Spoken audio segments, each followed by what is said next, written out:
It's time for the lab. Got a fun one here for you. So we're going to write an app that is going to let us to scroll through very selected XKCD comics. All right, so let's go ahead and check it out here. So this is kind of interesting. So it uses what's called a view pager. So what I can do is if I slide along here, I can go from one to another. I have an interface that lets me scroll and zoom the different images so we can see them better. So we can read some here. So interested in updating your antivirus software? Oh, I wouldn't need any of that. I run Linux, right? And then, anyway, lots of fun here, right? So gotta love it. This is one of my favorite ones, right? So my hobby is undoing. Let's pause at that for a moment and check it out.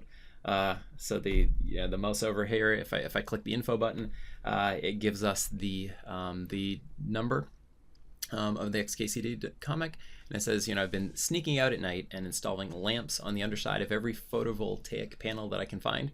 Sure, there are upwards of 80% losses, but I prefer to think of them as 20% gains. So we got that nice little dialogue right there for the mouse over text, and we're using that instead of just sort of pressing on the image, because we're using we're using gestures for scroll and zoom. A couple others here. So what it's going to do is load up 5 of them, and then when it runs out, you see if I try to scroll over here past this sort of like modified Gift of the Magi one, then I want to hit plus here, and if I hit plus and then I move right, then it gives me another one here. So it's kind of neat. So that's what we got going on. What are we going to learn in this? Right. So very clearly, this guy right here, as I mentioned, is based on a view pager. So we're going to be digging in more with fragments, right, to do things, and that's probably the biggest thing here. Extra stuff that we're going to learn along the way. So basically populating model objects from remote JSON.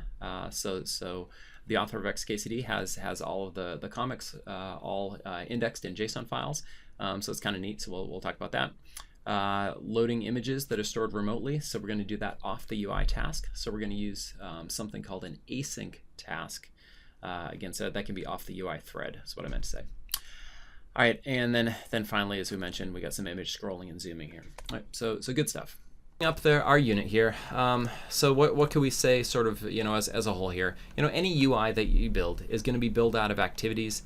And now we can build them out of fragments. And again, activities are just screens, and fragments are sort of lightweight component sub-activities, right, that you can use here. All right, and we saw our nice little example. So a few more kind of final comments here that people have asked in the past. So the first thing is, can I actually declare a fragment in XML? What if I wanted a fixed, an activity that has 2 fragments in it? And absolutely, okay. You don't even have to use a transaction, so you just go ahead and hard code it into your app if you'd like, right? No problem there. If you want to capture them, if they have IDs, then the fragment manager, it turns out, has a find fragment by ID method that you can use. Someone else asked, so why aren't fragments in the manifest, right? And again, well, they only exist within an activity. It's the manifest only handles things down to the level of activities. Fragments are kind of managed solely by you. All right. A couple more things, right? So this is taken from an old Google example. And the idea that we didn't really get into in this app, but you can actually mix and match your fragments, depending on the device. So they give a good example here of using, like a smaller device. You could have done something similar to what we did right here, where we sort of, we have some articles and everything, and you click on one and they actually had to launch a new activity. I don't need to do that, but we could do more like what we did. But you could certainly, the whole screen would be used for the activity, and then the whole screen is used for the list. Whereas if you're working on a little bit bigger device, so any kind of tablet is going to have room for sort of the list right here, and then the details next to it.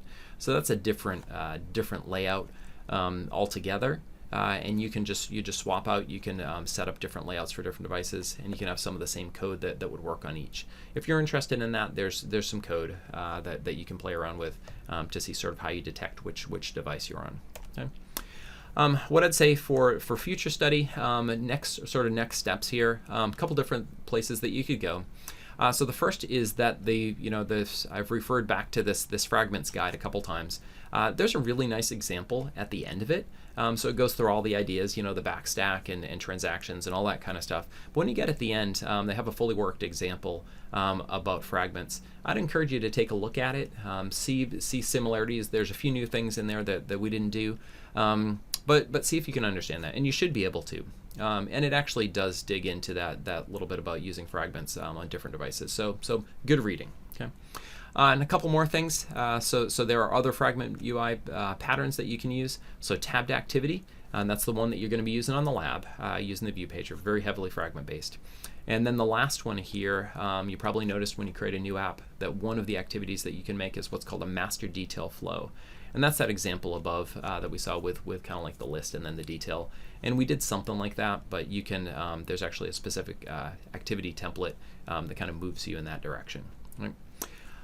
Very good, and that's all we have for this. So I think 71 slides of work in this unit. So I know it was a long time, but appreciate your patience, and I hope that you learned a ton during this unit. All right, we'll see you back for the next unit, right? Because this pretty much concludes our work focusing on the UI. So we're going to be going, next time we'll be talking about things like cloud storage. All right, see you later.